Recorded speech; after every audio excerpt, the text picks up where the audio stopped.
Hello sim racers around the world, Steel Jockey here with some more Project Cars 2. Currently the game is being prepared for worldwide release. In less than 2 short weeks the rest of the world will be able to enjoy this fantastic racing game from Slightly Mad Studios. Today I'm going to try and do something a little bit different. I'm going to do a running commentary while I'm doing a race. Not sure how successful I'll be. Talking and driving is not one of my greatest skills, but we'll see how we go. So I have the Nissan Skyline R32, which is a Group A car, 15 opponents at Indianapolis Motor Speedway for 6 laps, manual pits. So we'll drive down there and get some tyres changed and a splash of fuel. Anyway, so I'll jump straight into it and enjoy the race, hopefully the commentary. So while this is just loading up, I actually drive with a Thrustmaster TX wheel with a GTE rim and the T3 PA pedals, and they have been modded with a Bodin load cell.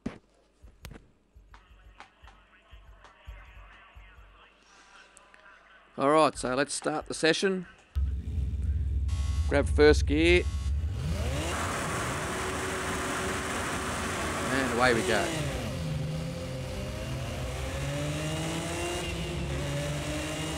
AI are already juggling positions, as most tracks are. First corner's quite tight, can be quite a bit of a squeeze trying to get all the cars through, and they're all pushing for it.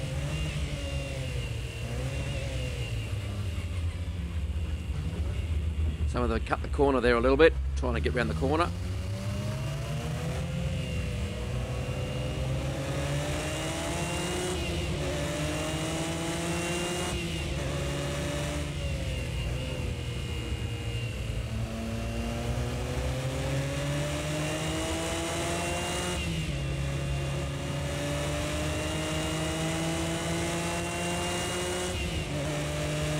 Driving with a default setup today. Got the AI set at 95%, 70% aggression.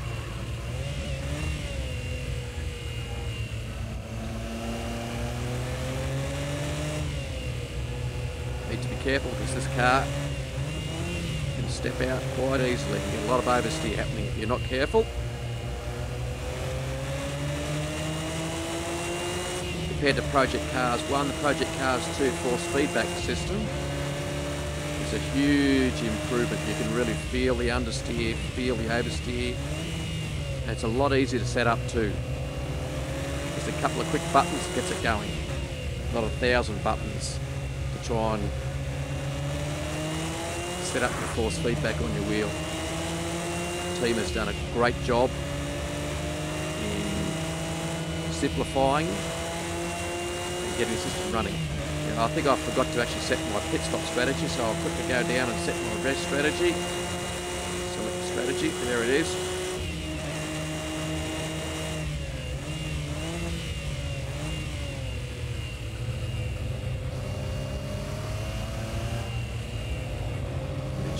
Loving the lighting effects.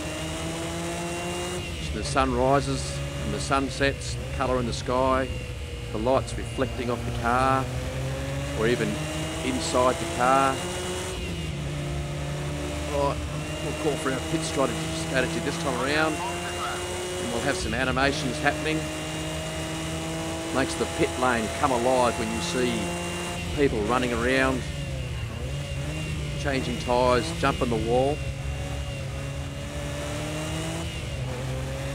Gives you a real sense of immersion of actually being in a race rather than actually a racing game.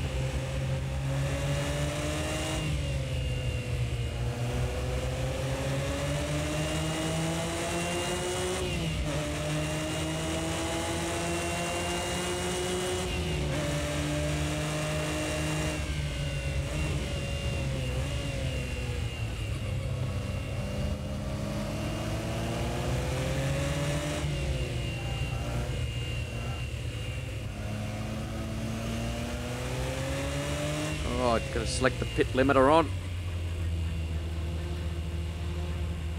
Yes, we're doing a manual pit lane drive-through, so I have to watch the speed myself. Here's my pit box here, second one in. Alright, adding a little bit of fuel. Waiting for the refueling done, car's jacked up. And there we are. Pit crew's out there changing the tyres. Any repairs needed doing, they'll do the repairs there too.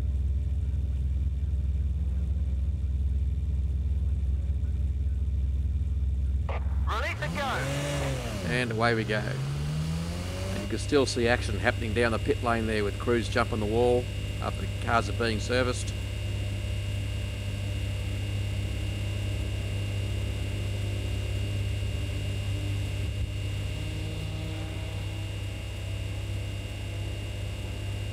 Yeah, you can see the sun there coming down on the crowd. Have a quick look around the car here, what it's like in 3D, which you can't do on a normal screen. Driving in 3D is so much more realistic. Great for immersion, great for actually seeing what's around you. Get limiter off.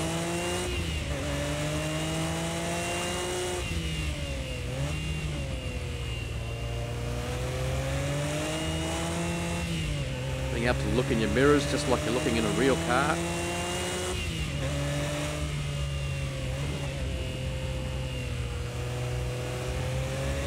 Judging distances. It's a really hard thing to actually describe what you're actually seeing in 3D compared to actually seeing on a normal 2D flat screen. Going back is really hard. Those people who drive in VR will fully understand where I'm coming from. Those of you who haven't had the chance to experience it, find somebody who's got a headset, stick it on and go for a drive. For racing, it is the best thing. And all my videos these days will be pretty much done in VR. Because going back to just a normal 2D screen is such a disappointment after driving this way.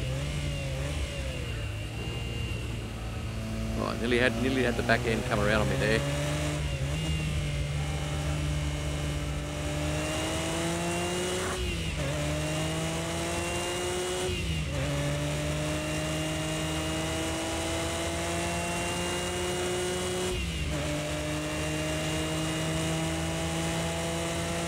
One of the other improvements you'll see down in the bottom left hand corner of the screen there is the relative window, which you can set in your HUD. So it gives you an idea of how far the cars are in front and behind you, but also their positions too. So the car might be a lap ahead or a lap behind, and the colour actually changes to indicate they're actually a lap ahead or a lap behind while on track around you. Very handy. It's a feature that some people will actually recognise from another racing title.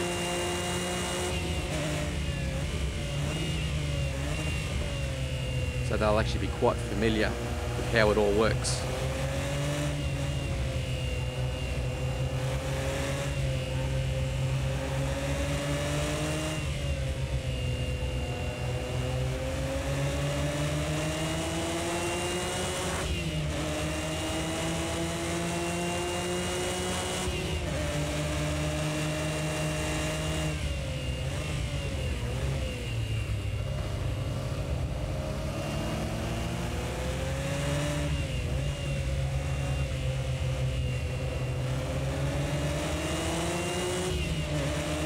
One thing I was never really able to do when driving on a normal TV screen is drive inches off the back of somebody. Normally this would be about as close as I could feel I could get, because you couldn't judge the distance. But in the VR headset in 3D, oh, I've spun the car.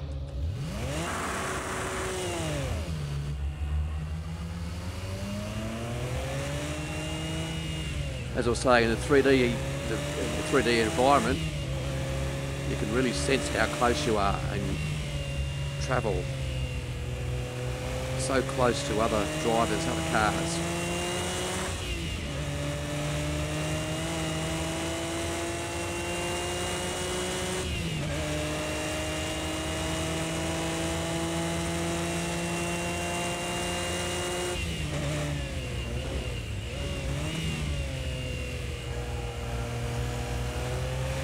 those who are wondering,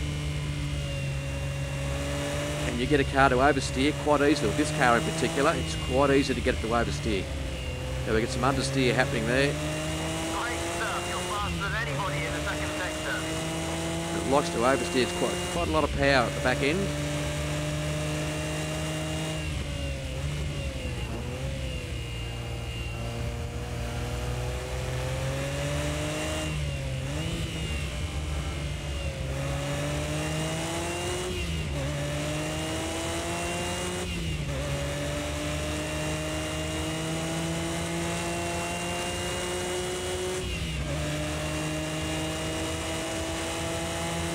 Go on, buddy. Try and catch the guy in front. You can do it. One more lap to go.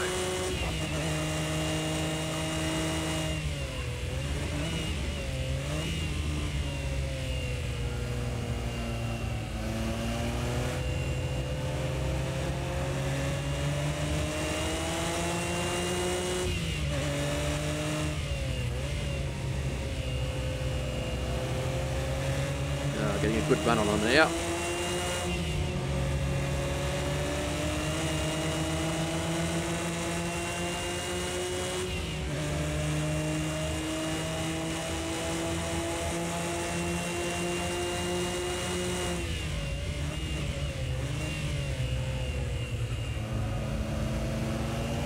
Yeah, we'll hold him on the outside there if we can. There we go, he's had to give up the spot.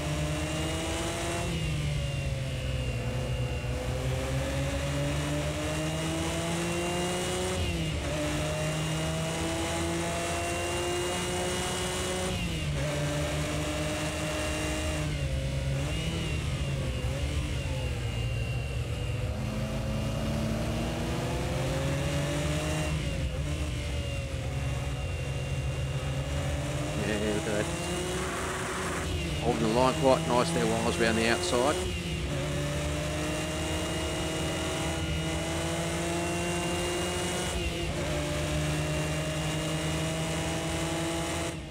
Alright, so there's a quick short race there, Project Cars 2. We'll see all the rest of you in just 2 short weeks. Steel Jockey, signing off.